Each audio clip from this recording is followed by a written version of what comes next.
हाँ तो प्यारे बच्चों, आप लोगों का हिंदी का एग्जाम सबसे पहला दिन ही है और हिंदी के एग्जाम में लेखक परिचय और कवि परिचय से क्वेश्चन ना आए ऐसा तो हो ही नहीं सकता है। और लेखक परिचय और कवि परिचय में सबसे ज्यादा तो क्वेश्चन यही पूछा जाता है कि बताइए इस चैप्टर के लेखक कौन है, इस कविता के लेखक कौन है, इस लेखक का जन्म कब हुआ, इस लेखक का मृत्यु कब हुआ, कवि का जन्म मृत्यु कब हुआ। तो बाबू मतलब जन्म मृत्यु लेखक का नाम ये सब प्रत्येक वर्ष पूछा जाता है, एक वर्ष भी ऐसा नहीं जिस वर्ष की न पूछा गया हो। तो इसलिए आप लोगों को याद करना बहुत ज्यादा जरूरी है। लेकिन अधिकांश बच्चे ऐसे हैं जिनसे कि लेखक का नाम याद ही नहीं होता, कवि का नाम याद ही नहीं होता, अगर याद हो भी जाता है तो भूल जाते हैं, पता ही नहीं चलता कि किस चैप्टर का लेखक कौन है, किस चैप्टर के कवि कौन है, इस चैप्टर के लेखक का नाम किसी दूसरे चैप्टर में बता देते हैं। तो इस प्रकार की समस्याओं से आप जूझते रहते हैं। लेकिन आज इस वीडियो को देखने के बाद आपका ये टोटली समस्या खत्म हो जाएगा। क्योंकि प्यारे बच्चों, सबसे पहली बात तो कि आज इस वीडियो में ही हम आप लोगों को लेखक का नाम और कवि का नाम बता देंगे, ठीक है ना। और ऐसे नहीं बताएंगे, आपको हम इस मेथड से बताएंगे कि जैसे ही आपके सामने क्वेश्चन आएगा, क्वेश्चन के नीचे जैसे ही 4 ऑप्शन आएगा, आप ऑप्शन को देखिएगा और 1 सेकंड के अंदर में आपके दिमाग में उसका आंसर आ जाएगा। 1 सेकंड भी नहीं लगेगा, आपके दिमाग में आंसर आ जाएगा कि अच्छा यहां पर ये वाला ट्रिक लग जाएगा। मतलब आज हम आप लोगों को लेखक और कवि का नाम ऐसे ट्रिक के माध्यम से बताने वाले हैं जिससे कि आप जीवन भर नहीं भूल पाएंगे। जीवन भर ये ट्रिक आपको याद रहेगा, जीवन भर लेखक का याद भी, ये लेखक का नाम भी आपको याद रहेगा। तो चलिए, आप लोगों को बहुत ज्यादा डिमांड भी था ना, आप लोग बहुत ज्यादा डिमांड कर रहे थे कि गुरुजी जितना जल्दी हो सके आप हमें बता दीजिए। बहुत ज्यादा डिमांड बहुत सारे बच्चे कर रहे थे कि सर जी बता दीजिए ना, लेखक का नाम बता दीजिए, कवि का नाम बता दीजिए, भूल जाते हैं। बहुत सारे बच्चों का प्रतिदिन कमेंट आता है, मैसेज आता है, कॉल आता है। चलिए, आज फाइनली हम आप लोगों को लेखक का नाम और कवि का नाम ट्रिक के माध्यम से आप कैसे याद कर सकते हैं ये आपको बता देते हैं। लेकिन इसके साथ साथ प्यारे बच्चों, हम आप लोगों को यह भी बताएंगे कि जन्म और मृत्यु का साल कैसे याद कर सकते हैं, लेखक का जन्म और मृत्यु का साल कैसे याद कर सकते हैं। लेकिन इस वीडियो में नहीं, अगले वीडियो में हम आप लोग को बताएंगे। लेकिन अगर आप लोगों को सचमुच में ये वीडियो चाहिए जिसमें कि हम जन्म और मृत्यु के बारे में आपको बताएं, तो इस वीडियो के नीचे कम से कम 2000 बच्चों का कमेंट होना चाहिए। इस वीडियो के नीचे कम से कम 2000 बच्चों का कमेंट होना चाहिए कि हाँ सर जी ये एक बड़ा वीडियो हमें चाहिए। क्योंकि सबसे ज्यादा परेशान आप लोग जन्म और मृत्यु से ही होते हैं। तो इस वीडियो को पूरा देखिए पहले और लास्ट में कमेंट जरूर करिएगा अगर आप लोग को ये चाहिए तो देखो बाबू, आपका जो किताब है उसमें 2 खंड है, एक तो गद्य खंड और दूसरा काव्य खंड। गद्य खंड में भी 12 चैप्टर और काव्य खंड में भी 12 चैप्टर, ठीक है ना। 12 चैप्टर के लेखक का नाम यहां पे लिखा हुआ है, आप लोग देख सकते हैं। और अगर हम चले कविता में प्यारे बच्चों, तो कविता में भी 12 चैप्टर के लेखक का नाम यहां पे लिखा हुआ है। जन्म मृत्यु का बात अभी हम छोड़ देते हैं, अभी हम जन्म मृत्यु का बात नहीं करेंगे, जन्म मृत्यु का बात हम बाद में कर लेंगे। फिलहाल प्यारे बच्चों हम सिर्फ बात करते हैं किसका, लेखक का नाम का। सिर्फ हम बात कर रहे हैं लेखक के नाम का कि चैप्टर और लेखक का नाम कैसे याद करेंगे, ट्रिक के माध्यम से कैसे याद करेंगे, सर ये बता दीजिए। तो तैयार हो जाइए, इस वीडियो में हम आप लोगों को ट्रिक के माध्यम से लेखक का नाम याद करवाने वाले हैं। ट्रिक बस आप लोग याद रखिएगा, अगर याद नहीं भी रहेगा तो एग्जाम में याद आ जाएगा, ट्रिक आपको याद आ जाएगा। जैसे ही क्वेश्चन आएगा ना, ऑप्शन आएगा ना, ट्रिक आपको याद आ जाएगा, तो आपको तुरंत याद हो जाएगा प्यारे बच्चों। तो हम आपसे यही रिक्वेस्ट करेंगे कि आप लोग इस वीडियो को पूरा देखिएगा, शुरू से लेकर के अंत तक देखिएगा, तभी आप लोगों को अच्छे तरीके से ये पूरा कॉन्सेप्ट समझ में आएगा, पूरा ट्रिक समझ में आएगा। नहीं तो कहते हैं ना कि नकल करने के लिए भी अकल चाहिए, ट्रिक याद करने के लिए भी अकल चाहिए, ठीक है ना। ऐसा नहीं है कि बिना दिमाग का सहारा लिए हुए ट्रिक आप लोग कर लेंगे, नहीं, ट्रिक के लिए भी आपके पास दिमाग होना चाहिए। तो इसलिए आप लोग थोड़ा कंसंट्रेट होकर के अच्छे तरीके से ध्यान से आप लोग देखिएगा। देखो बाबू, सबसे पहला हम यहां से शुरुआत करते हैं। सबसे पहला है श्रम विभाजन और जाति प्रथा। जरा देखिए गौर से, पहला क्या है, श्रम विभाजन और जाति प्रथा। और श्रम विभाजन और जाति प्रथा के लेखक कौन है, भीमराव अंबेडकर। भीम, प्यारे बच्चों भीम का नाम आप लोग सुने होंगे ना।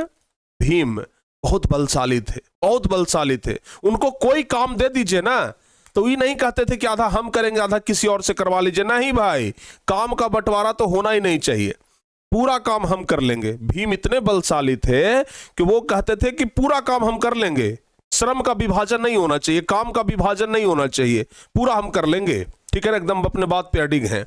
यानी कि जो भीम है यह काम का बंटवारा, काम का विभाजन नहीं करते थे। ठीक है ना, भीम जो है वो काम का विभाजन नहीं करते थे, कभी भी मेहनत का बंटवारा, काम का बंटवारा नहीं करते थे। तो याद रखिएगा, श्रम विभाजन मतलब काम का विभाजन कौन नहीं करते थे, तो भीम नहीं करते थे। तो श्रम विभाजन के लेखक कौन हो जाएंगे, भीम। जैसे ही आपके परीक्षा में आएगा श्रम विभाजन और जाति प्रथा के लेखक, आपको ट्रिक याद आ जाएगा। अच्छा, श्रम विभाजन, अरे तो प्रिंस सर बताए थे कि इस काम का विभाजन कौन नहीं करते हैं, तो भीम। तो प्यारे बच्चों जरा ध्यान रखिएगा, पहला ट्रिक आपका क्या हो गया, पहला ट्रिक आपका क्या हो गया, श्रम यानी कि मेहनत यानी काम का बंटवारा भीम नहीं करते हैं। लिखेंगे श्रम या फिर मेहनत, श्रम या फिर मेहनत या फिर काम का बंटवारा, काम का बंटवारा, काम का बंटवारा कौन नहीं करते हैं, काम का बंटवारा भीम नहीं करते हैं, भीम नहीं करते हैं। ठीक है ना, काम का बंटवारा कौन नहीं करते हैं, भीम नहीं करते हैं। अब इसमें हम हाईलाइट कर देते हैं ये भीम को, और इधर प्यारे बच्चों हम हाईलाइट करते हैं श्रम को, यानी श्रम और भीम के बीच में संबंध है, इसको आप लोग ध्यान रखिएगा। चलिए दूसरा नंबर जरा देख लेते हैं। पहला नंबर चैप्टर का याद हो जाएगा आप लोगों से, हाँ एकदम बस याद आना चाहिए कि ये सर जी ट्रिक बताए थे। चलिए दूसरा क्या है, 20 के दांत, 20 के दांत। प्यारे बच्चों ध्यान रखिएगा, 20 के दांत के लेखक कौन है, नलिन बिलोचन शर्मा। देखिए 20 वाला दांत, 20 वाला दांत किसके पास होता है, सांप के पास होता है।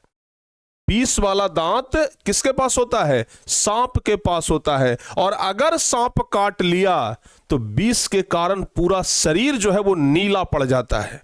अगर सांप काट लिया तो 20 के कारण पूरा शरीर नीला पड़ जाता है। और भाई साहब शर्मा जी के घर का सांप अगर काटेगा ना तो और जल्दी नीला पड़ जाएगा। शर्मा जी के घर में बड़ा विषैला सांप रहता है, ठीक है ना, याद रखिएगा। शर्मा जी के घर में बहुत विषैला, बहुत विषैला, बहुत 20 के दांत वाला सांप रहता है, काटेगा तो शरीर नीला हो जाएगा, नलिन से नीला। शर्मा जी के घर में 20 वाला सांप रहता है, याद रखिएगा, ठीक है ना। दूसरा याद रखिएगा सीधे, शर्मा जी के घर में, शर्मा जी के घर में, शर्मा जी के घर में 20 वाला सांप रहता है, 20 वाला सांप रहता है, ध्यान रखिएगा, बस एकदम याद रखिए। शर्मा जी के घर में क्या रहता है, 20 वाला सांप रहता है। बताओ बाबू ट्रिक है कि नहीं है, धांसू एकदम याद आएगा कि नहीं आएगा, एकदम पक्का याद आ जाएगा। शर्मा जी के घर में क्या रहता है, 20 वाला सांप। अब देखिए ना, अब शर्मा और यहां पर हो गया 20, जैसे ही आपके सामने आ जाए 20 तो तुरंत मिला लीजिए, 20 के दांत तो नलिन बिलोचन शर्मा, ठीक है ना। एक और ट्रिक इसका बना सकते हैं कि 20 वाला सांप काटेगा तो पूरा शरीर नीला हो जाएगा, तो नलिन से नीला, ठीक है ना, एकदम ट्रिक आसान है। चलिए तीसरा नंबर जरा हम देख लेते हैं।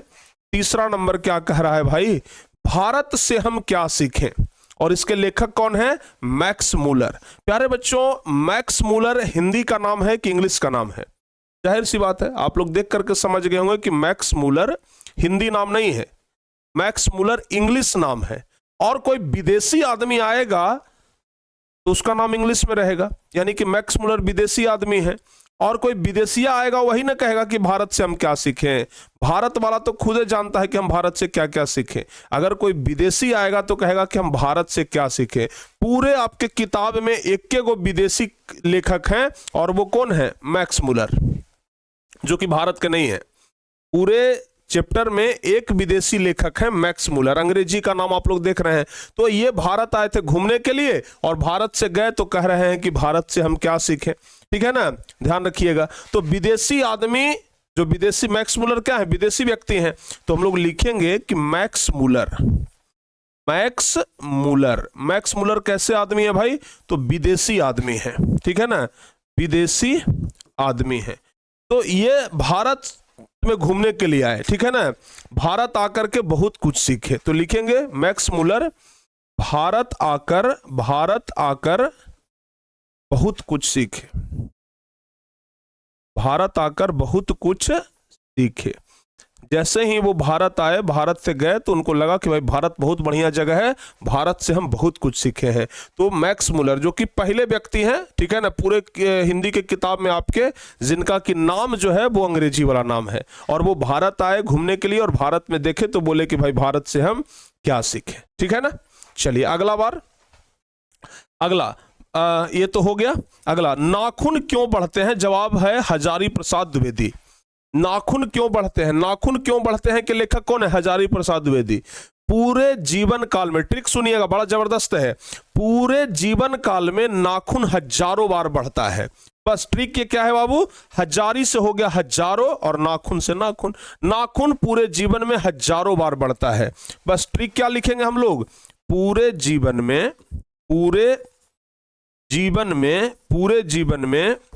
नाखून, पूरे जीवन में नाखून हजारों बार बढ़ता है। पूरे जीवन में नाखून हजारों बार बढ़ता है। पूरे जीवन में नाखून हजारों बार बढ़ता है। बस एकदम ट्रिक की सहायता से याद रखिए, नाखून प्यारे बच्चों और हजारों, ठीक है ना। हजारों से हजारी प्रसाद, नाखून से नाखून क्यों बढ़ते हैं, यानी कि नाखून क्यों बढ़ते हैं कि लेखक कौन हो जाएंगे? हजारी प्रसाद द्विवेदी हो जाएंगे, ठीक है ना। तो नाखून क्यों बढ़ते हैं? हजारी प्रसाद द्विवेदी। बोलो बाबू, याद हो गया? सही है, चलिए बहुत बढ़िया। अगला नंबर जरा देख लीजिए, नागरी लिपि। ट्रिक को बस आप लोग याद रखिएगा। अगला है नागरी लिपि, ध्यान रखिएगा, नागरी लिपि। और इधर है गुणाकर मूले। बाबू ध्यान से देखिएगा, नागरी, ठीक है ना, नागरी से क्या शब्द बन रहा है? नागरी से बन रहा है नगर। नागरी से शब्द बन रहा है नगर। और गुणाकर, गुणाकर को अगर हम अलग अलग करते हैं तो गुना जोड़कर, जो यहां पर आप लोग देख रहे हैं प्यारे बच्चों, कर, इसका मतलब क्या होता है? टैक्स। यानी कि नगर में रहने वाले लोग कई गुना ज्यादा टैक्स देते हैं। नगर में जो लोग रहते हैं, चूंकि नगर में रहने वाले लोग ज्यादा कमाते हैं तो सरकार को ज्यादा टैक्स देते हैं।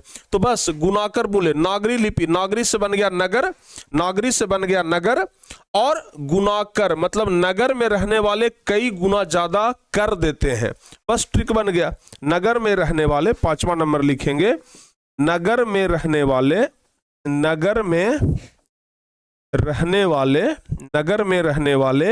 कई गुना ज्यादा कर देते हैं। कई गुना ज्यादा कर मतलब टैक्स देते हैं। गांव में वाले बेचारे टैक्स कहां देते हैं? गांव वाले को कभी सुने हैं कि इनकम टैक्स दे रहा है? गांव वाले टैक्स नहीं देते हैं। नगर में रहने वाले लोग टैक्स देते हैं। तो याद रखिएगा, क्या बताए कि नगर में रहने वाले कई गुना ज्यादा कर देते हैं, यानी कि नगर में रहने वाले कई गुना ज्यादा टैक्स देते हैं। ध्यान रखिएगा, ठीक है ना, नगर में रहने वाले कई गुना ज्यादा टैक्स देते हैं। चलिए अब 6ठा नंबर चैप्टर की ओर बढ़ते हैं। कह रहा है कि बहादुर, और इसके लेखक कौन है? अमरकांत। बड़ा बढ़िया ट्रिक है। जो लोग बहादुर होता है वो हमेशा के लिए अमर हो जाता है। जो लोग बहादुर होता है वह अमर हो जाता है। जैसे देखिए, भीम बहादुर थे, अमर हो गए। दारा सिंह बहादुर था, अमर हो गया। जो भी बहादुर व्यक्ति है ना, उसको नाम सब याद रखता है। भगत सिंह, चंद्रशेखर आजाद, कितने बहादुर व्यक्ति थे, आज तक लोग उनका नाम याद रख रहा है क्योंकि वो अमर हो गए, ठीक है ना। तो बहादुर व्यक्ति हमेशा के लिए अमर हो जाता है, ध्यान रखिएगा। जो बहादुर होता है वह हमेशा के लिए अमर हो जाता है। लिखेंगे, जो बहादुर होता है वह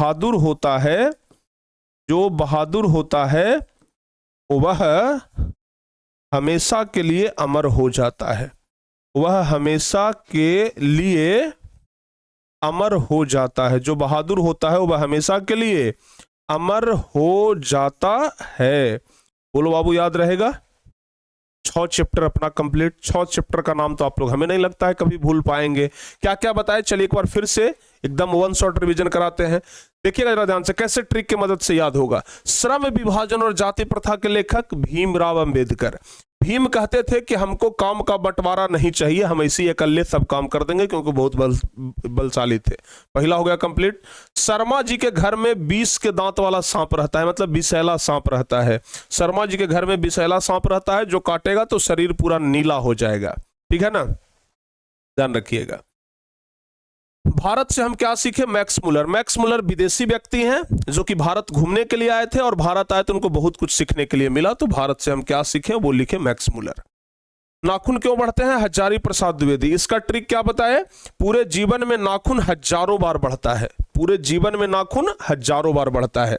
उसके बाद नागरी लिपि, नगर में रहने वाले कई गुना ज्यादा क्या देते हैं? टैक्स देते हैं, यानी कि कर देते हैं। बहादुर के बारे में ध्यान रखिएगा, जो लोग बहादुर होते हैं वो हमेशा हमेशा के लिए अमर हो जाते हैं। तो ये 6 चैप्टर याद हो गया। चलिए आगे बढ़ते हैं। 6 चैप्टर याद हो गया ना, आगे बढ़ते हैं। अब अगला प्यारे बच्चों, बाकी अगला 6 चैप्टर हम लोग देख लेते हैं। अगला 6 चैप्टर को जरा ध्यान से समझिएगा, क्या कर रहा है। परंपरा का मूल्यांकन, राम विलास शर्मा। प्यारे बच्चों इसमें 2-3 शब्द पकड़िए, राम और इधर पकड़ लीजिए परंपरा, ठीक है ना, और इधर पकड़ लीजिए विलास, भोग विलास। राम जी अपनी परंपरा के अनुसार चलते थे, ठीक है ना। राम जितने मर्यादा पुरुषोत्तम व्यक्ति थे, ध्यान रखिएगा कि राम जी भोग विलास नहीं करते थे। राम जी के पिताजी को उठा लीजिए तो वो भोग विलासी व्यक्ति थे, जैसे मान लिया जाए कि वो 3-3 शादियां किए, ठीक है ना। लेकिन राम जी अपने परंपरा पे चलते थे, कहते थे कि हम परंपरावादी व्यक्ति हैं, परंपरा पे चलेंगे, हम भोग विलास नहीं करेंगे। तो ध्यान रखिएगा, राम जी भोग विलास नहीं करते हैं, वो अपनी परंपरा पे चलते थे। तो 7वां नंबर चैप्टर का क्या हो जाएगा आपका ट्रिक, कि राम जी लिखेंगे कि राम जी, ठीक है ना, परंपरा पे चलने वाले व्यक्ति हैं। राम जी परंपरा पर चलने वाले व्यक्ति हैं, परंपरा पर चलने वाले व्यक्ति हैं। वह भोग विलासी नहीं है, वह परंपरा पे चलने वाले व्यक्ति हैं, ध्यान रखिएगा। चलिए अब जरा देखिएगा, इसका ट्रिक बड़ा मजेदार है। जित जित मैं निरखत हूं, इसका ट्रिक बड़ा मजेदार है। देखो बाबू, जो एक बार जीतेगा वो राजा कहलाएगा, और जो 2 बार जीतेगा वो महाराजा कहलाएगा, ठीक है ना। इसका ट्रिक सिंपल है, जो एक बार जीतेगा, ठीक है ना, जो वीर है, अपने आप को जो कहता है कि हम वीर हैं, जो एक बार जीतेगा तो राजा, और 2 बार जीतेगा तब महाराजा। तो यहां पर जित 2 बार न जीत है, तो इसलिए यहां पर महाराज लिखा हुआ है ना, पंडित बिरजू महाराज। तो 2 बार जीतेगा तो महाराजा हो जाएगा। तो लिखेंगे यहां पे ट्रिक में, क्या लिखेंगे, जो बार बार जीते, ठीक है ना, ऐसे लिख दीजिए, एक बार जीतने वाला राजा, एक बार जीतने वाला राजा कहलाता है, एक बार जीतने वाला राजा कहलाता है, और बार बार जीतने वाला, और सीधे लिख दीजिए 2 बार जीतने वाला, 2 बार जीतने वाला महाराजा कहलाता है, महाराजा कहलाता है। 2 बार जीतने वाला क्या कहलाता है? महाराजा कहलाता है। क्लियर? सीधे देख लीजिएगा, 2 बार है, जित मतलब महाराजा, ठीक है ना। अगर एक बार जित रहता तो राजा, 2 बार है जित तो ये महाराजा हो जाएगा। चलिए बाबू अब बात करते हैं, ठीक है ना, यहां से हो गया ना। चलिए अब जरा देखिएगा, आबिन्यो से हो गया अशोक वाजपेयी। आप एक चीज जरा ध्यान रखिए कि चैप्टर का नाम भी है किस चीज से, तो अ से, और इधर भी अ से, ठीक है ना। तो याद रखिएगा, अ से आबिन्यो, अ से अशोक, अ से आबिन्यो, अ से अटल बिहारी वाजपेयी। एकदम सिंपल है, ठीक है ना। अ से आबिन्यो, अ से अशोक, अ से आबिन्यो, अ से अटल बिहारी वाजपेयी, ठीक है ना। तो अ से अशोक और अ से अटल बिहारी वाजपेयी, बस एकदम सिंपल ट्रिक है, 9वां नंबर चैप्टर का है ना, 9वां नंबर चैप्टर का ट्रिक है, याद रखिएगा प्यारे बच्चों। 9वां नंबर चैप्टर का ट्रिक हम यहां पर लिख रहे हैं, अ से आबिन्यो, अ से आबिन्यो, कॉमा अ से अशोक। पूरे चैप्टर में ना अ से एक ही कवि, ये लेखक का नाम है अशोक वाजपेयी, और किसी लेखक का नाम अ से नहीं है, मिला लीजिएगा, ठीक है ना। अ से अभिमन्यु, अ से अशोक और अ से अटल बिहारी वाजपेयी। अटल बिहारी वाजपेयी याद रखिएगा, अ से अटल बिहारी वाजपेयी। बस ट्रिक एकदम सिंपल है, कहानी खत्म। चलिए बाबू आगे बढ़ते हैं 10वां नंबर में, ठीक है ना। 10वां नंबर चैप्टर का नाम है मछली, नाम है विनोद कुमार शुक्ल, लेखक का नाम विनोद कुमार शुक्ल। तो ध्यान रखिएगा, देख रहे हो विनोद, आप लोग का ध्यान इधर है ना। अब विनोद सबसे ज्यादा मछली खाता है, ठीक है ना। विनोद मछली सबसे ज्यादा खाता है, तो सीधे लिखिए विनोद सबसे ज्यादा मछली खाता है। विनोद सबसे ज्यादा मछली खाता है, सबसे ज्यादा मछली खाता है। सबसे ज्यादा मछली कौन खाता है? तो विनोद खाता है। सबसे ज्यादा मछली कौन खाता है? तो विनोद खाता है, याद रखिएगा, ठीक है ना। सबसे ज्यादा मछली कौन खाता है? विनोद खाता है। फिर से एक बार रिवीजन हम कराएंगे, ठीक है ना। अगला है प्यारे बच्चों, नौबत खाने में इबादत। नौबत, 9 व्यक्ति आया, किसके लिए? तो खाने के लिए आया। और खाने के लिए क्या मिला? तो मिस्र से बना दीजिए मिस्री, यानी कि 9 व्यक्ति खाने के लिए आ गया तो उसको मिस्री खिलाए। 9 व्यक्ति खाने के लिए आया ना, तो उसको मिस्री खिलाया गया। मिस्री समझते हैं ना आप लोग? तो एकदम 11वां नंबर लिख लीजिए। 9 व्यक्ति खाने के लिए आया, 9 व्यक्ति को खाने में, 9 व्यक्ति को खाने में, 9 व्यक्ति को खाने में, 9 व्यक्ति को खाने में क्या दिया गया? मिस्री दिया गया। 9 व्यक्ति को खाने में मिस्री दिया गया। 9 व्यक्ति को खाने में क्या दिया गया? मिस्री दिया गया, याद रहेगा। 9 व्यक्ति जब खाने लगा तो उसको खाने में मिस्री दिया गया ताकि मुंह मीठा हो जाए। और अब 12वां सबसे लास्ट है प्यारे बच्चों, शिक्षा और संस्कृति, और इसके लेखक कौन है? महात्मा गांधी, ठीक है ना। गांधी जी पढ़े लिखे व्यक्ति थे, मतलब बहुत शिक्षित व्यक्ति थे और संस्कारी व्यक्ति भी थे। तो याद रखिएगा, गांधी जी शिक्षित और संस्कारी व्यक्ति थे। क्या लिखेंगे? 11वां के बाद 12वां नंबर लिखेंगे, गांधी जी शिक्षित और संस्कारी व्यक्ति थे। गांधी जी भाई इतने शिक्षित व्यक्ति थे कि अंग्रेजों को भगा दिए, इतने संस्कारी व्यक्ति थे कि अंग्रेजी लोग मारता भी था तो उसको जवाब नहीं देते थे, पलट करके जवाब नहीं देते थे। तो लिखेंगे गांधी जी शिक्षित और संस्कारी व्यक्ति हैं। गांधी जी शिक्षित और संस्कारी व्यक्ति हैं। गांधी जी शिक्षित और संस्कारी व्यक्ति हैं, व्यक्ति थे। गांधी जी कैसे व्यक्ति थे? तो गांधी जी शिक्षित व्यक्ति भी थे और संस्कारी व्यक्ति भी थे। गांधी जी शिक्षित भी थे और संस्कारी भी थे, याद रखिएगा। तो चलिए फिर से एक बार रिवीजन करते हैं पहला नंबर चैप्टर से, ठीक है ना। अब देखिए आप लोग को याद हुआ कि नहीं हुआ, चुटकियों में जरा देखिएगा ध्यान से। श्रम विभाजन और जाति प्रथा। ट्रिक क्या है बाबू? कि भीम इतने बलशाली थे कि वो कहते थे कि श्रम का विभाजन मत करो, हम अकेले काम कर देंगे। दूसरा, 20 के दांत, नलिन बिलोचन शर्मा। शर्मा जी के घर में 20 के दांत वाला सांप रहता है, यानी कि विषैला सांप रहता है, अगर काटेगा तो शरीर नीला हो जाएगा। तीसरा, भारत से हम क्या सीखे? Max Muller. मैक्स मुलर विदेशी आदमी है, भारत में आया था घूमने के लिए, तो कह रहा है कि हम भारत से क्या क्या सीखें। नाखून क्यों बढ़ते हैं? हजारी प्रसाद द्विवेदी। ध्यान रखिएगा, नाखून जो कि व्यक्ति के जीवन में हजारों बार बढ़ता है। उसके बाद है नागरी लिपि। नगर में रहने वाले लोगों को ज्यादा गुना टैक्स देना पड़ता है, तो नागरी लिपि के गुना कर मूले, गुना कर, कई गुना ज्यादा कर देना पड़ता है। बहादुर, अमरकांत। जो बहादुर होता है वो हमेशा के लिए अमर हो जाता है। ट्रिक उस समय, जिस समय आप परीक्षा में जाइएगा ना, तो चैप्टर का नाम और लेखक का नाम दोनों को मैच कराने का प्रयास करिएगा कि हमारा ट्रिक याद आ रहा है कि नहीं आ रहा है। चैप्टर का नाम और लेखक का नाम मैच करवाइएगा कि आ रहा है कि नहीं आ रहा है, ध्यान रखिएगा। उसके बाद क्या बताया? परंपरा का मूल्यांकन, रामविलास शर्मा। राम जी भोग विलास नहीं करते थे, वो अपनी परंपरा को बचा करके रखते थे, परंपरा के अनुसार ही चलते थे। जित जित मैं निरखत हूं पंडित बिरजू महाराज। जो एक बार जीतेगा वो राजा कहलाएगा, जो दो बार जीतेगा वो महाराजा कहलाएगा, तो इसलिए पंडित बिरजू महाराज। अभिन्यो अशोक वाजपेयी, असे अभिन्यो, असे अशोक, असे अभिन्यो, असे अटल बिहारी वाजपेयी। मछली, विनोद मछली सबसे ज्यादा खाता है, तो ये हो गया कहानी खत्म। सबसे ज्यादा मछली कौन खाता है, तो मछली सबसे ज्यादा विनोद खाता है। उसके बाद नौबत खाने में इबादत, 9 व्यक्ति खाने में आया तो उसको क्या मिलाया, मिश्र। मिश्र मतलब मिश्री मिला खाने के लिए। शिक्षा और संस्कृति महात्मा गांधी, गांधी जी सबसे ज्यादा शिक्षित और संस्कारी व्यक्ति थे।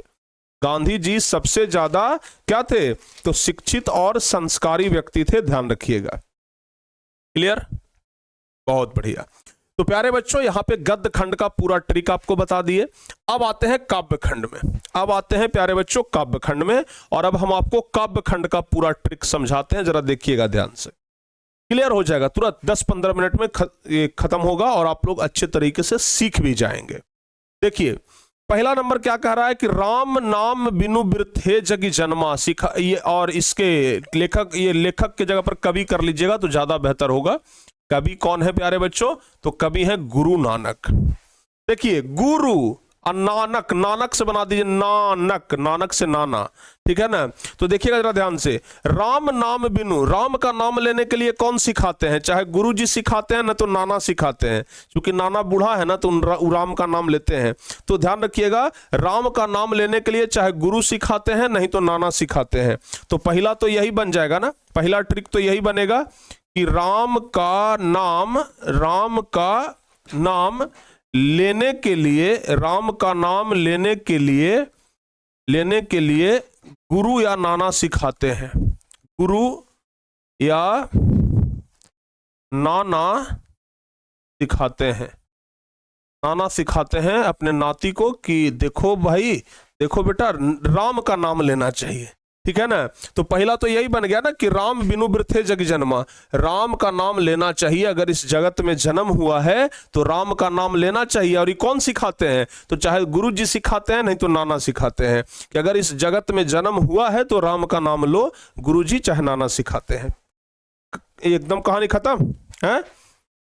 दूसरा क्या है, प्रेम ऐनी श्री राधिका रस खान, राधिका जी प्रेम के रस में डूबे हुए थे। राधा कृष्ण का प्रेम बहुत एकदम अनमोल है, तो इसलिए राधिका जी मतलब राधा जी प्रेम के रस में, प्रेम के रस, रस रस देख लीजिए बाबू, रस में डूबे हुए थे। तो राधिका जी प्रेम के रस में डूबे हुए थे, बस सिंपल एकदम। दूसरा ट्रिक क्या हो गया, राधिका जी लिखेंगे राधिका जी प्रेम के रस में डूबे हुए थे, प्रेम के रस में, राधिका जी प्रेम के रस में डूबे हुए थे, डूबे हुए थे, राधिका जी प्रेम के रस में डूबे हुए थे, राधिका जी प्रेम के रस में डूबे हुए थे, बस तो याद रखिएगा इसको। अगला है अति सुधो स्नेह को मार्ग है कौन, घनानंद। बाबू ध्यान से देखिएगा, अति, अति मतलब होता है ज्यादा, अति मतलब ज्यादा, अति सुधो स्नेह, स्नेह मतलब होता है प्रेम, और मार्ग मतलब मारना। अति सुधो स्नेह, अति प्रेम अगर करिएगा तो आपको आनंद आएगा, घन आनंद, घन जोड़ आनंद। घन मतलब होता है पावर में 3, मतलब कि सोचिए आनंद तो आएगा लेकिन पावर में आनंद आएगा, कितना गुना ज्यादा, तो 3 गुना ज्यादा। यानी कि अति स्नेह करिएगा, अति प्रेम करिएगा किसी से तो आपको बहुत आनंद आएगा, ठीक है ना। अति प्रेम करने पर लिखेंगे अति स्नेह करने पर, अति प्रेम, अति स्नेह, अति स्नेह, स्नेह को हम ब्रैकेट में कर देते हैं, अति प्रेम, अति प्रेम करने पर, प्रेम करने पर अधिक आनंद आएगा। अच्छा चाहे सीधे लिख दीजिए आनंद आएगा, आनंद आएगा। अति प्रेम करने पर क्या आएगा, आनंद आएगा, अति प्रेम करने पर आनंद आएगा। बाबू ध्यान रखिएगा, यही ना है, अति सुधो स्नेह को मार्ग है घनानंद, ठीक है, ध्यान रखिएगा। अगला है स्वदेशी। स्व मतलब अपना, देशी मतलब देश, मतलब स्वदेशी मतलब अपना देश। तो अपना देश से भी क्या करना चाहिए, प्रेम करना चाहिए। और के गुना ज्यादा, तो घन कर दीजिए, मतलब 3 गुना ज्यादा। घन मतलब जैसे मान लिया जाए कि 8 के घन, तो पावर में 3 देते हैं ना, तो बाबू मतलब क्योंकि मतलब ये क्या हो गया, 8 गुने 8 गुने 8 हो गया, मतलब कितना गुना ज्यादा हो गया बताइए। तो उसी प्रकार से जब अपने देश से प्रेम करिएगा तो कई गुना ज्यादा प्रेम करिए, ठीक है ना। जैसे जिस प्रकार से अति स्नेह मतलब अधिक प्रेम करने पर क्या आ रहा था, घन आनंद, आनंद भी एकदम घन में आ रहा था, 3 गुना ज्यादा। वैसे ही स्वदेशी, अपने देश से प्रेम करिएगा एकदम बहुत ज्यादा, तो अपने देश से बहुत ज्यादा प्रेम करना चाहिए, याद रखिएगा। चौथा नंबर हो गया ना, लिखेंगे अपने देश से बहुत अधिक प्रेम करना चाहिए, अधिक प्रेम, अपने देश से अधिक प्रेम करना चाहिए, अधिक प्रेम करना चाहिए, अपने देश से अधिक अधिक प्रेम करना चाहिए, ध्यान रखिएगा। चलिए 5वां नंबर चैप्टर क्या कह रहा है बाबू, भारत माता। भारत माता का क्या हो जाएगा, सुमित्रा नंदन पंत, ध्यान रखिएगा, ठीक है ना। देखो बाबू, भारत माता, भारत की हर एक माता को कैसा होना चाहिए पता है, सुमित्रा के जैसा। क्योंकि सुमित्रा के बेटे थे लक्ष्मण, और सोच लीजिए लक्ष्मण राम जी के साथ बन गए और सुमित्रा माता बोले कि भैया के साथ जाओ और भैया की देखभाल करना, ठीक है ना। यानी कि भारत की हर एक माता किसके जैसा होनी चाहिए, सुमित्रा के जैसी होनी चाहिए, माता सुमित्रा, याद है। तो लिखेंगे कि भारत की हर एक माता, भारत की हर एक माता सुमित्रा के जैसी होनी चाहिए। भारत की हर एक माता किसके जैसा, सुमित्रा के जैसी। भारत की हर एक माता किसके जैसा होना चाहिए, तो ध्यान रखिएगा, भारत की हर एक माता सुमित्रा के जैसी होनी चाहिए। भारत की हर एक माता किसके जैसी होनी चाहिए, भारत की हर एक माता सुमित्रा के जैसी होनी चाहिए, ध्यान रखिएगा। तो यहां पर प्यारे बच्चों क्या बन गया, भारत माता सुमित्रा नंदन पंत। भारत माता सुमित्रा नंदन पंत, भारत की हर एक माता किसके जैसी होनी चाहिए, सुमित्रा के जैसी होनी चाहिए। तो क्या हो गया, भारत माता सुमित्रा नंदन पंत। एकदम जबरदस्त ट्रिक है भाई, इतना बढ़िया ट्रिक है ना कि आप जिंदगी में नहीं भूल पाएंगे, ठीक है ना। हाँ, आगे देखते हैं, जनतंत्र का जन्म।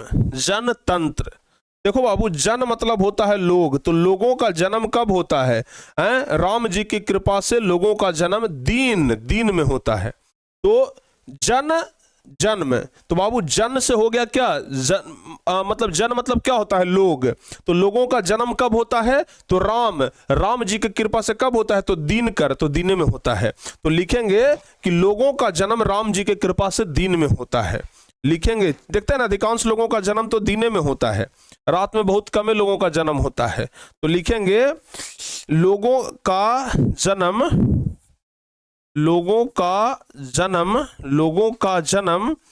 राम जी के कृपा से, लोगों का जन्म राम जी के कृपा से दीन में होता है, दीन में होता है। लोगों का जन्म राम जी के कृपा से कब होता है, दीने में होता है। आराम से हो गया, ठीक है ना। 6 चैप्टर तो कहानी खत्म, अब बच गया है बाकी 6 चैप्टर। लेकिन चलिए पहले पूरा एक बार रिवीजन कर लेते हैं, जरा देखते हैं आपको समझ में आया भी कि नहीं आया। देखिएगा, राम बिनु वृथे जग जन्मा, इसके ये लेखक नहीं, कवि कौन है, तो गुरु नानक, ध्यान रखिएगा। तो प्यारे बच्चों, राम बिनु वृथे जग जन्मा। अब बताइए कि राम के बारे में कि अगर इस जगत में जन्म हुआ, अगर इस संसार में जन्म हुआ है तो राम का नाम लो। ये कौन सिखाते हैं, तो चाहे तो गुरु जी सिखाते हैं, नहीं तो नाना सिखाते हैं। चलिए, प्रेम ऐनी श्री राधिका, राधिका जी प्रेम के रस में डूबे हुए थे, राधिका जी प्रेम के रस में डूबे हुए थे, याद रखिएगा। अति सुधो स्नेह को मार्ग है, अति सुधो स्नेह, अति स्नेह क्या देता है, तो घन में आनंद देता है, बहुत ज्यादा आनंद देता है। अति स्नेह बहुत आनंद देता है। अगला स्वदेशी, स्व मतलब अपना, देशी मतलब देश। तो अपना देश से क्या करना चाहिए, प्रेम करना चाहिए। तो अपना देश से प्रेम करना चाहिए, तो प्रेम घन। चलिए आगे, भारत माता, भारत की हर एक माता किसके जैसा, सुमित्रा के जैसा होनी चाहिए। तो भारत माता के लेखक सुमित्रानंदन पंत। जनतंत्र का जन्म, लोगों का जन्म कब होता है, तो राम जी के कृपा से दिन में होता है, यानी कि जनतंत्र के जन्म के कवि हैं रामधारी सिंह दिनकर। जनतंत्र के जन्म के कवि कौन है, रामधारी सिंह दिनकर। क्लियर हो गया ना। अब बच गया बाबू ये लास्ट का 6 चैप्टर, इसको हम लोग देख लेते हैं और आसानी के साथ आपको याद हो जाएगा। क्या कह रहा है, हिरोशिमा। अच्छा बाबू, हिरोशिमा एक बहुत बड़ी घटना थी जो कि दोबारा ऐसा घटना नहीं घटा। परमाणु बम पटक दिया था, इतना बड़ा घटना था, ठीक है ना। और जापान के 2 बड़ा शहर तबाह हो गया था, इतना बड़ा घटना था। तो इतना बड़ा घटना का वर्णन कोई कर ही नहीं रहा था, तो अंत में जिनका नाम सबसे बड़ा था वही इस बड़ी घटना का वर्णन किए। तो नाम सबसे बड़ा किनका है, अगे जी का। सचिदानंद हीरानंद बादशायन अगे, इतना बड़ा का नाम है। तो जिनका नाम बड़ा है वही बड़ी घटना का वर्णन किए, ठीक है ना। ध्यान रखिएगा, बड़ी घटना के बारे में बड़ा नाम वाले ही कवि लिखते हैं। तो लिखेंगे हम लोग 7वां नंबर बड़ी घटना के बारे में, बड़ी घटना के बारे में, बड़ी घटना के बारे में बड़े नाम वाला कवि लिखते हैं। बड़ी घटना के बारे में बड़े नाम वाला कवि ही, बड़ी घटना के बारे में बड़े नाम वाला कवि ही वर्णन करते हैं। वर्णन, बड़ी घटना के बारे में बड़े नाम वाला कवि ही क्या करते हैं, वर्णन करते हैं। ध्यान रखिएगा। चलिए अब हो गया 8वां नंबर चैप्टर, एक वृक्ष की हत्या, कुंवर नारायण। नारायण की मर्जी के बिना एक वृक्ष तक का हत्या नहीं हो सकता है, आदमी का तो बात छोड़ दीजिए, ठीक है ना। ध्यान रखिएगा, एक वृक्ष की हत्या भी नहीं हो सकती है, किनके बिना, नारायण के बिना। नारायण की मर्जी के बिना एक वृक्ष का हत्या भी नहीं हो सकता है, ये बात ध्यान रखिएगा। तो लिखेंगे नारायण की मर्जी के बिना, लिखेंगे नारायण के मर्जी के बिना, नारायण के मर्जी के बिना, नारायण के मर्जी के बिना एक वृक्ष तक का हत्या नहीं हो सकता है। एक वृक्ष का भी हत्या नहीं हो सकता है, एक वृक्ष का भी हत्या नहीं हो सकता, नहीं हो सकता है। 1-2 बार ट्रिक को आप देखिएगा ना, पूरा एकदम आपके दिमाग में घुस जाएगा। फिर ये ट्रिक तो भूलेंगे नहीं, बस आपको क्या चाहिए कि एग्जाम में क्वेश्चन आए तो वो बन जाना चाहिए, आपको ट्रिक की मदद से याद हो जाएगा, क्योंकि ट्रिक उस समय याद आ जाएगा आपको, ठीक है ना। ध्यान रखना बाबू। अगला क्या कह रहा है जी, अगला है हमारी नींद। और हमारी नींद के कौन है, बीरेन डंगवाल। हमारी नींद के कौन है, बीरेन डंगवाल, ठीक है ना। देखो बाबू, अगर नींद में रहिएगा, अगर नींद में रहिएगा तो नींद में कौन आकर के डंक मारता है, मच्छर डंक मारता है ना। तो कितनों आप वीर क्यों न रहिए, बीरेन से हो गया वीर, कितनों वीर क्यों न रहिए, नींद में आपको डंग मारेगा। कौन डंग मारेगा, मच्छर, ठीक है ना। तो लिखेंगे 9वां नंबर में कि नींद में मच्छर डंक मारता है, डंक मारता है। नींद में रहिएगा तो मच्छर डंक मारेगा ही मारेगा। अगर नींद में रहिएगा तो मच्छर आपको डंक मारेगा ही मारेगा, ध्यान रखिएगा। चलिए 10वां नंबर चैप्टर देख लेते हैं प्यारे बच्चों। 10वां नंबर क्या कह रहा है, अक्षर ज्ञान के लेखक कौन है, अनामिका। देखो बाबू, अक्षर ज्ञान मतलब एक बच्चा को जब अक्षर ज्ञान सिखाया जाता है तो पहले अ बाद में क, पहले अ, ध्यान से देखिए, शुरू में अ बाद में क। पहले बच्चा को आ ई सिखाया जाता है, जब वो सीख जाता है तब क ख ग घ सिखाया जाता है। यानी कि अक्षर ज्ञान में पहले अ बाद में क, अक्षर ज्ञान में पहले अ बाद में क, बस इतना याद रखिएगा। क्या लिखेंगे, अक्षर ज्ञान में लिखेंगे हम, अक्षर ज्ञान में, अक्षर ज्ञान में, अक्षर ज्ञान में पहले अ, अक्षर ज्ञान में पहले अ और बाद में क, और बाद में क, बाद में क सिखाया जाता है, सिखाया जाता है। और अनामिका का पहला अक्षर अ है और बाद वाला अक्षर क है, यानी कि अक्षर ज्ञान में पहले अ बाद में क। कितना बढ़िया ट्रिक है, आराम से याद रखिए। ये वाला ट्रिक तो एकदम जबरदस्त है, ठीक है ना। लौट कर आऊंगा, फिर लेखक कौन है? जीवनानंद। जीवनानंद को अलग अलग करिएगा तो जीवन जोड़ आनंद, मतलब जिसके जीवन में आनंद है वह दोबारा अगले जन्म में भी लौट कर आने की बात करता है कि दोबारा फिर हमारा जन्म यहीं पर हो, ठीक है ना। यानी कि जिसके जीवन में आनंद है, लिखेंगे जिसके जीवन में आनंद है, जिसके जीवन में आनंद है, जिसके जीवन में आनंद है वह दोबारा लौटकर आने की बात करता है। वह दोबारा लौटकर आने की बात करता है, लौटकर आने की बात करता है। जिसके जीवन में आनंद है ना, वह दोबारा लौटकर आने की बात करता है। और अब प्यारे प्यारे बच्चों, फाइनली सबसे लास्ट बच गया है एक 12 नंबर। क्या कह रहा है? मेरे बिना तुम प्रभु, रेनर मारिया रिल्के, ठीक है ना। देखिएगा, मारिया तुम हमको मारोगे, मारोगे तो ना, तो मेरे बिना तुम रह लेना, जाओ। अगर हमको मारोगे तो मेरे बिना तुम जाकर रह लेना, अगर तुम मारोगे तो मेरे बिना रह लेना, ठीक है ना। एक पत्नी अपने पति से कहती है, पति उसको बहुत मारता था अपने पत्नी को, तो पत्नी कहती है ना, हमको मारोगे तो जाओ मेरे बिना रह लेना, ठीक है ना। या फिर एक दोस्त एक दूसरे दोस्त को मारता है तो पहला दोस्त कहता है कि अगर हमको मारोगे, ठीक है ना, अगर मारोगे तो जाओ मेरे बिना तुम रह लोगे, ठीक है ना। तो ध्यान रखिएगा, अगर मारोगे तो मेरे बिना तुम रह लोगे, ठीक है ना। अगर मारोगे, अगर मारोगे तो मेरे बिना रह लेना, अगर मारोगे तो इससे अच्छा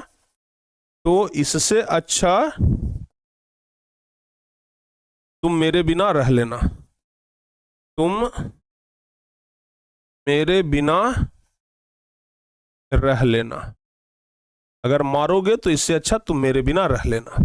प्यारे बच्चों, ये आपका काव्यखंड पूरा समाप्त। तो अब देखिए ना, एक बार फिर से हम ये रिवीजन करवाते हैं।